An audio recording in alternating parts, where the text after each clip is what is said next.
After a problem-filled first race for Mercedes, the team expects to bounce back at the Saudi Grand Prix this weekend. Both cars suffered from overheating issues in Bahrain, and the drivers had to cater to the car's issues throughout the race. This caused them to have a significant loss in performance, with Toto Wolff reporting that they would have been 0.5 seconds a lap quicker had it not been for the overheating. The team did not face the same issue during pre-season testing just 1 week prior to the race, even though those sessions were conducted in much hotter conditions. Wolff and the team could not pinpoint the issue, as only 2 of 4 teams that used the Mercedes powerplant faced the overheating.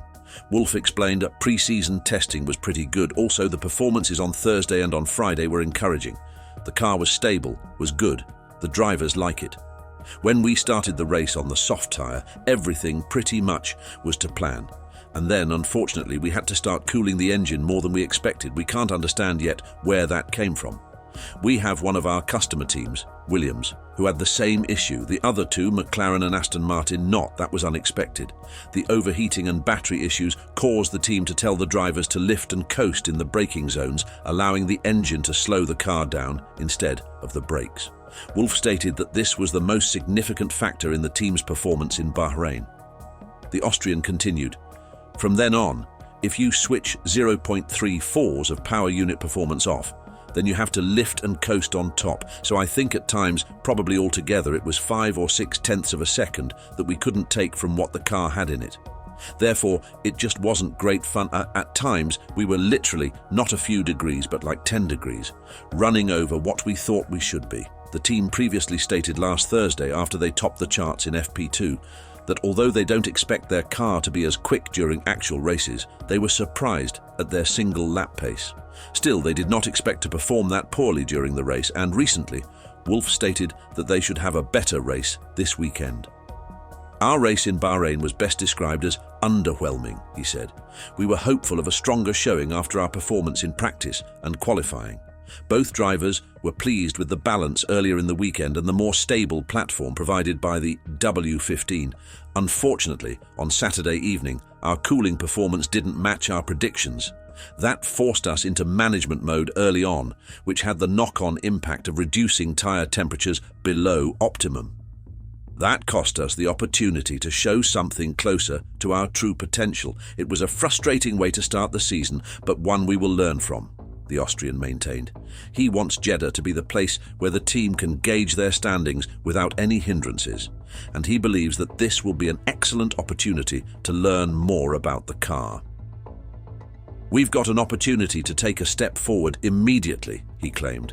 "Jeddah is a street track with a lot of high-speed content. It will be good to continue our learning with the new car on a very different circuit to Bahrain.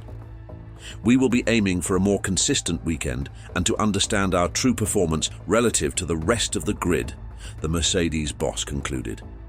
Mercedes changed their side pod design before the Bahrain Grand Prix, making them more triangular in shape.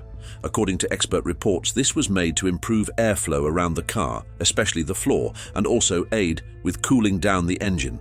But instead, both engines started heating before the race hit halfway. Russell had a great start and was able to pass Charles Leclerc to take second place early on, but the issue caused him to lose pace, and he was overtaken by both Carlos Sainz and Charles Leclerc later on. Hamilton, who started the race in 9th place, also had a good start and was chasing the McLarens of Oscar Piastri and Lando Norris. However, he too started to have cooling issues and had to cater to the car, hence losing a lot of pace.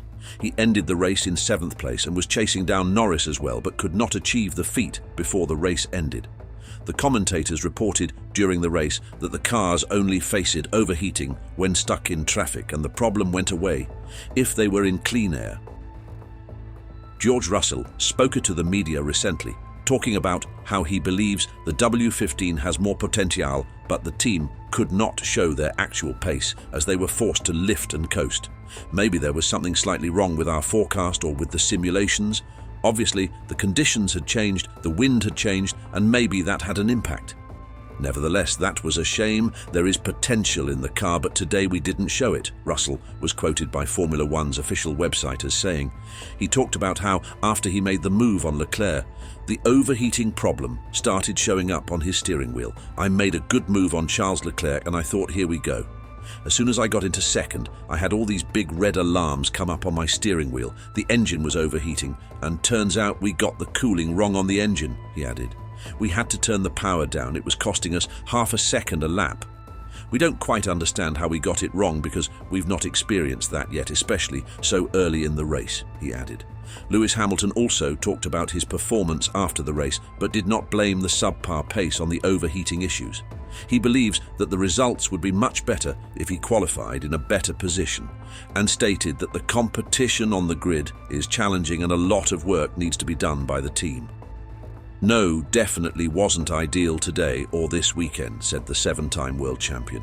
We thought we were going to be closer, but clearly not, so to be kind of the same. If not, actually, I can't remember where we finished last year. I think it was 4th and 5th.